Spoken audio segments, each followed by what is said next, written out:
Hello everyone, ये question NCERT का example number 3.8 है।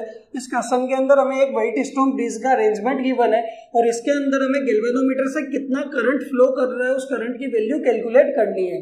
तो देखो हमारे पास ये जो व्हाइट स्टोन ब्रिज है वो अनबैलेंस्ड व्हाइट स्टोन ब्रिज है। अनबैलेंस्ड का मतलब है कि यहाँ पे रेजिस्टेंस का रेशियो इक्वल नहीं है, क्योंकि अगर रेजिस्टेंस का रेशियो इक्वल होता तो गैल्वेनोमीटर में करंट कितना जाता, 0। बट यहाँ पे देखोगे तो रेजिस्टेंस का रेशियो इक्वल नहीं है, तो गैल्वेनोमीटर में करंट 0 नहीं जा रहा और कितना करंट उससे जा रहा है, कितना करंट फ्लो कर रहा है, उस करंट की वैल्यू ही हमें कैलकुलेट करनी है। ठीक है, तो देखो हम कैसे चेक कर सकते हैं कि आपको जो गिवन व्हाइट स्टोन ब्रिज है वो बैलेंस्ड है या फिर नहीं है। ठीक है, तो इसके अंदर हम क्या करेंगे, रेजिस्टेंस का रेशियो निकालेंगे। ऊपर वाले दोनों रेजिस्टेंस का रेशियो निकालेंगे तो कितना आएगा, 100/10, और नीचे वाले दोनों का रेजिस्टेंस का रेशियो कितना आएगा, 60/5। यानी ये तो 10 आएगा और ये कितना आएगा, 12 आएगा, और दोनों आपस में क्या होंगे, इक्वल नहीं होने वाले। और दोनों इक्वल नहीं है तो गैल्वेनोमीटर में करंट 0 नहीं होगा, करंट की कुछ ना कुछ वैल्यू आने वाली है और वही वैल्यू हमें क्या करनी है, कैलकुलेट करनी है। तो देखो इसको कैसे सोल्व करेंगे, तो इसके अंदर हम लगाएंगे केवीएल, किरचॉफ वोल्टेज लॉ। ठीक है, और केवीएल लगाने के लिए हमें क्या करना पड़ेगा, पूरे सर्किट में करंट डिस्ट्रीब्यूट करना पड़ेगा, करंट डिवाइड करना पड़ेगा। और आपको न्यूमेरिकल के अंदर एनसीईआरटी के अंदर इसमें करंट डिवाइडेड गिवन था, हर एक ब्रांच में कितना करंट जा रहा है वो आपको गिवन था, बट मैंने यहाँ पे नहीं लिया है क्योंकि आपको करंट डिवाइड करना आना चाहिए कि अदर न्यूमेरिकल्स में अगर आपको नहीं गिवन होगा तो वहां आप इजीली डिवाइड कर सकते हो, करंट डिस्ट्रीब्यूट कर सकते हो। तो देखो इसके अंदर हम कंसिडर करते हैं कि आपके पास यहाँ पे सेल है जिसका ईएमएफ है 10 वोल्ट। ठीक है, और यहाँ से क्या होगा, करंट निकलने वाला है, कितना नेट करंट निकलेगा, आई। और वो आई करंट जैसे ही इस जंक्शन ए पे पहुंचेगा तो वो दो पार्ट के अंदर क्या हो जाएगा, डिवाइड हो जाएगा। तो यहाँ पे मान लेते हैं कि यहाँ पे करंट डिवाइड होगा, जाएगा I1 और इधर जाएगा कितना, I2। ठीक है, तो अगर इस जंक्शन ए पे देखोगे तो I एंटर कर रहा है और लीव कितना कर रहा है, I1 और I2। यानी आप लिख सकते हो केसीएल से कि I किसके बराबर होगा, I1 प्लस I2 के, कि एंटरिंग बराबर होगा लीविंग के सम के। बताओ क्लियर है। ठीक है, यहाँ पे I1 जा रहा है इधर और इधर कितना जा रहा है, I2 जा रहा है। ये आपके पास पॉजिटिव होगा क्योंकि करंट एंटर करता है पॉजिटिव में और लीव करता है नेगेटिव से। क्लियर है, ये होगा पॉजिटिव टू नेगेटिव। यहाँ पे आपके पास करंट पहुंच चुका है कितना, I1। ठीक है, यहाँ पे करंट आ गया है कितना, I2। बताओ क्लियर है यहाँ तक। ठीक है, जैसे इस जंक्शन बी पे I1 एंटर करेगा तो एक करंट यहाँ से नीचे की तरफ निकलेगा, कौन सा, गैल्वेनोमीटर का IG। ठीक है, तो बचा हुआ I1 में से IG नीचे चला जाएगा तो बचा हुआ करंट किधर जाएगा, इधर की तरफ, I1 माइनस IG। ठीक है, ये नीचे जा रहा है तो ये पॉजिटिव और ये क्या होगा, नेगेटिव। यहाँ पे करंट कौन सा आ जाएगा, वो आ जाएगा आपके पास IG। क्लियर है, ये पॉजिटिव और ये नेगेटिव, यहाँ पे भी करंट कितना आ जाएगा, वो आ जाएगा I1 माइनस IG। क्लियर है, यहाँ से अगर आप देखोगे तो डी जंक्शन के ऊपर I2 भी एंटर कर रहा है और IG भी एंटर कर रहा है, तो लीव क्या करेगा, इन दोनों का सम। ठीक है, तो यहाँ पे कितना जाएगा, I2 प्लस IG। ये पॉजिटिव और ये क्या हो जाएगा, नेगेटिव। क्लियर है, यहाँ पे करंट कितना आ जाएगा, I2 प्लस IG। ठीक है, सी जंक्शन पे अगर आप देखोगे तो ये दोनों एंटर कर रहे हैं तो लीव कितना करेगा, इनका सम, और वो कितना होगा, I1 minus IG plus I2 plus IG।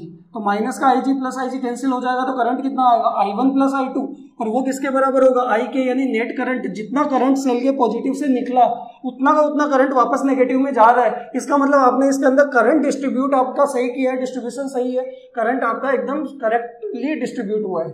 बताओ क्लियर है। ठीक है, अब हम क्या करेंगे, हम केवीएल अप्लाई करेंगे। बट यहाँ पे अगर आप देखोगे तो आपके पास 3 वेरिएबल है, एक है I1, एक I2 और तीसरा है IG। तो हमें कितनी इक्वेशन चाहिए होगी, 3 इक्वेशन चाहिए होगी 3 वेरिएबल को सोल्व करने के लिए। तो 3 इक्वेशन कैसे बनेगी, तो 3 लूप में केवीएल लगाना पड़ेगा। तो पहली लूप तो आपकी होने वाली है ABDA, दूसरी लूप होने वाली है BDCB, पहली, दूसरी और तीसरी लूप आपकी सेल के साथ होगी। कि यहाँ से अगर आप देखोगे तो यहाँ सेल से आप नीचे वाले दोनों रेजिस्टेंस ले सकते हो क्लोज लूप में, कि यहाँ से आप मान लो इसको नाम दे दिया M और इसको नाम दे दिया N। ठीक है, तो MADCNM नीचे वाले दोनों रजिस्टर के साथ, या फिर आप ऊपर वाले दोनों के साथ भी कंसिडर कर सकते हो कि MABCNM। क्लियर है, तो या तो नीचे सेल के साथ ऊपर वाले दोनों रजिस्टर ले लो या नीचे वाले दोनों रजिस्टर्स ले लो। क्लियर है, तो पहले तो हम क्या करते हैं, तीनों इक्वेशन बनाते हैं, तीनों लूप के अंदर केवीएल अप्लाई करते हैं।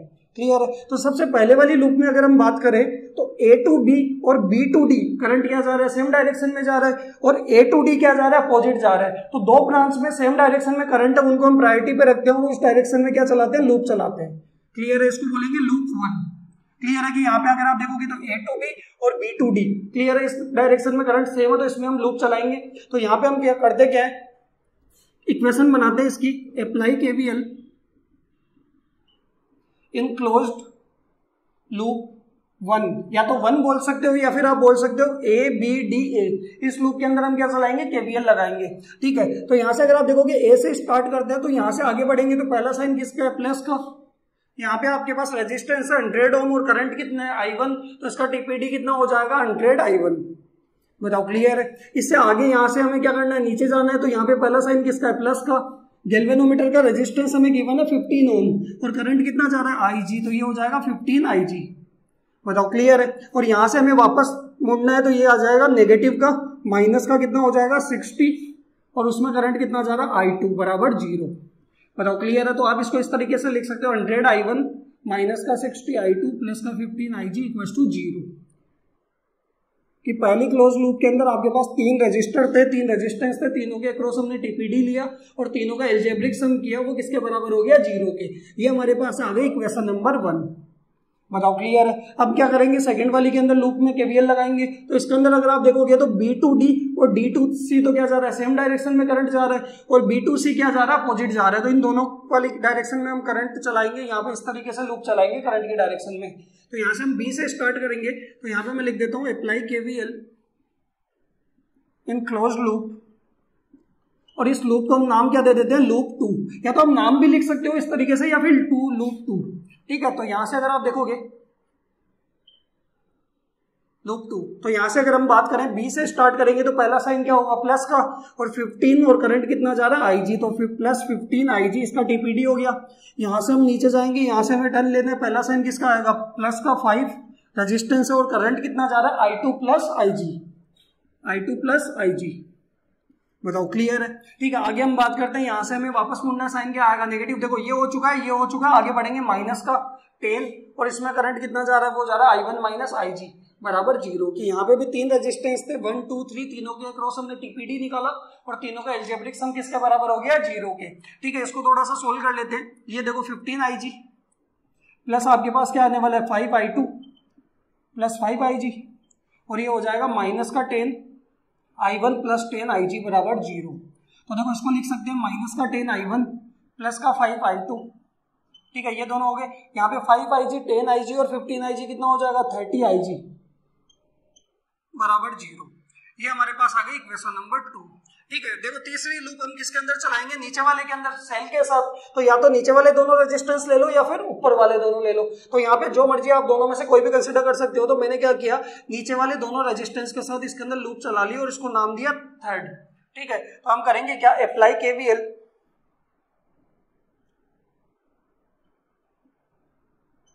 In close loop 3।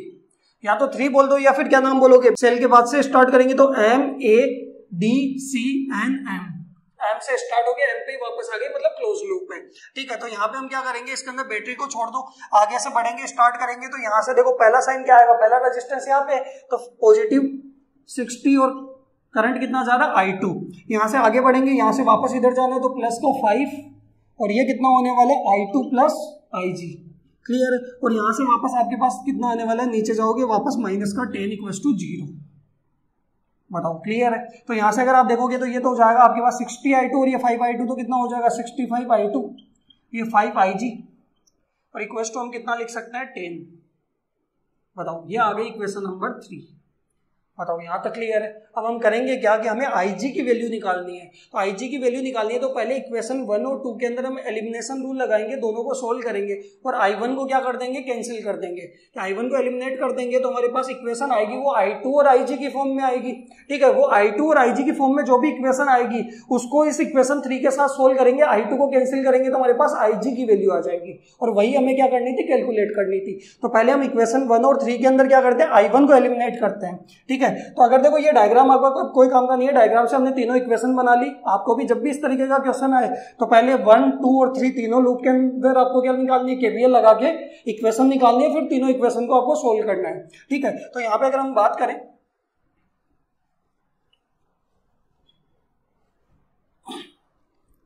अगर आप इक्वेशन 1 और 2 को देखोगे तो यहाँ पे तो आपके पास कितना 100 I1 और यहाँ पे कितना है माइनस का 10 I1। ठीक है, तो यहाँ पे अगर इसको मैं 10 से मल्टीप्लाई कर दूं, ये प्लस का ये माइनस का, और दोनों इक्वेशन को ऐड कर दे, कि इक्वेशन 2 को 10 से मल्टीप्लाई करके 1 में ऐड कर दे, तो I1 क्या हो जाएगा, कैंसिल हो जाएगा। और इक्वेशन आ जाएगी I2 की फॉर्म में। तो हम करते क्या है, इक्वेशन 1 के अंदर ऐड करते हैं किसको, इक्वेशन 2 को, और मल्टीप्लाई बाई कितना 10, कि इक्वेशन 2 को 10 से मल्टीप्लाई करके ऐड कर देंगे। तो यहां से अगर आप देखोगे तो ये तो 100I1 और माइनस 60I2 प्लस का 15IG इक्वल टू कितना आ जाएगा 0। क्लियर है। इसको 100 से मल्टीप्लाई करेंगे, 10 से मल्टीप्लाई करेंगे तो 100I1, ये आपके पास होगा प्लस का 50I2 और ये आने वाला है प्लस का 300IG। 10 से मल्टीप्लाई किया तो ये आपके पास, और दोनों को ऐड करना है तो I1 तो क्या हो गया, कैंसिल हो गया। यहाँ पे आपके पास क्या बचा, आपके पास आ रहा है माइनस का 10I2 और ये प्लस का 315IG बराबर 0। ये आपके पास आ गया इक्वेशन नंबर 4। अगर आप देखोगे इक्वेशन 3 भी आपके पास किस फॉर्म में है, I2 और IG की फॉर्म में, और इक्वेशन 4 भी I2 और IG की फॉर्म में। तो अब हम करेंगे क्या कि हम I2 को कैंसिल कर देते हैं, एलिमिनेट करते हैं। तो I2 को यहाँ 10I2 है और यहाँ पे कितना है आपके पास 65I2 है। तो अगर मैं इसको 2 से मल्टीप्लाई करूं और इसको 13 से मल्टीप्लाई करूं तो दोनों में क्या हो जाएगा, 130I2 हो जाएगा। I2 से I2 दोनों को ऐड कर देंगे, एक प्लस में एक माइनस में, दोनों कैंसिल हो जाएंगे और IG की फॉर्म में हमारे पास इक्वेशन आएगी, यानी IG की वैल्यू आ जाएगी।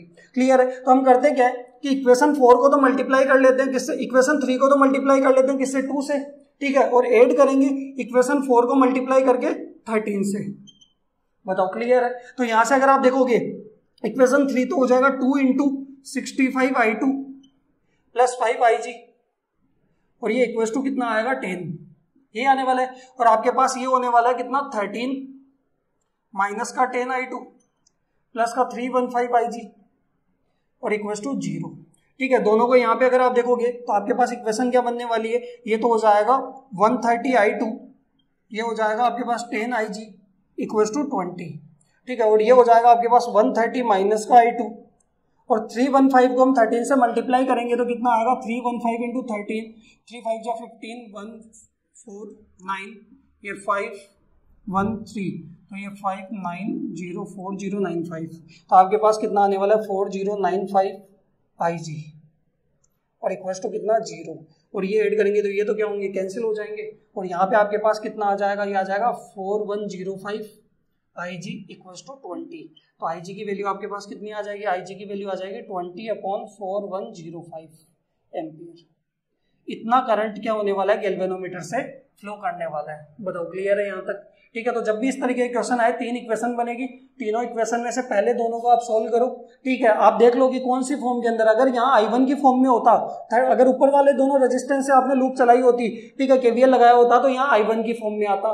तो यहाँ पे आपको इन दोनों इक्वेशन को सोल्व करके I2 को एलिमिनेट करना होता, I1 की फॉर्म में इक्वेशन आती फोर्थ, और फिर थर्ड और फोर्थ को सोल्व करते तो IG की वैल्यू आ जाती। बताओ क्लियर है यहाँ तक। Okay, thank you.